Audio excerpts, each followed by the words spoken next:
সৰক্ষাত স্বাধীনতা দিৱসৰ উপলক্ষে আৰক্ষীক চশমা প্ৰদান খাকী পোছাকধাৰীসকলৰ ওপৰত উপজিল মৰম সৰক্ষাতৰ এগৰাকী ব্যক্তিৰ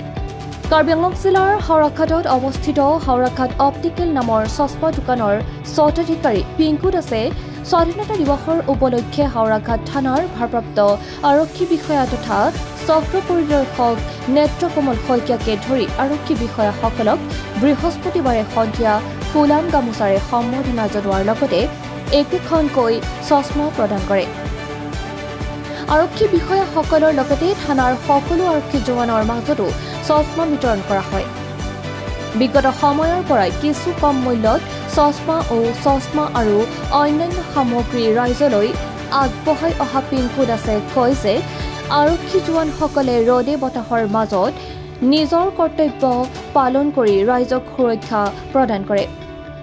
সেয়েহে আমাৰ জনসাধাৰণেও তেওঁলোকক মৰমৰ চকুৰে চোৱাটো উচিত পিংকু দাসৰ এই মহান কৰ্মৰাজিক সচেতন ৰাইজে শলাগ লোৱাৰ লগতে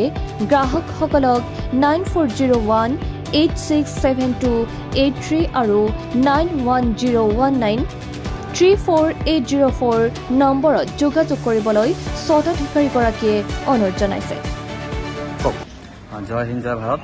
মই হাওৰাঘাটৰ পৰা পিংকু দাস কৈ আছোঁ মোৰ হাওৰাঘাট অপ্টিকেল এখন চশমা দোকান আছে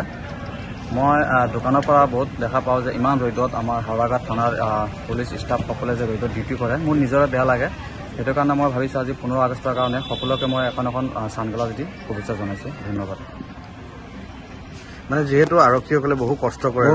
মানে চকুত ধূলিৰ হয় বহুত প্ৰব্লেম হয় ইমান ৰ'দত মাজে আমি ফেনৰ তলত বহি থাকোঁ কিন্তু আমাৰ তেখেতলোকসকলে মানে ইমান ৰ'দত যে মেহনত কৰে মোৰ নিজৰ বেয়া লাগে সকলোৱে দেখা পায় সেইটো কাৰণে মই সকলোকে ছানগ্লাছ দিছোঁ এইটো ছানগ্লাছ মানে আপোনাৰ ৰ'দটো একেবাৰে 0% কৰি দিব মানে ইমান তেনেকৈ মানে আপোনাৰ দোকানৰ ফালৰ পৰা কৰিছে মই দোকানৰ হেৰিৰ পৰা কৰিছিলোঁ ঠিক আছে আপোনাৰ দোকানখনৰ নাম হাওৰাঘাট অপ্টিকেল বুলি কয় ঠিক আছে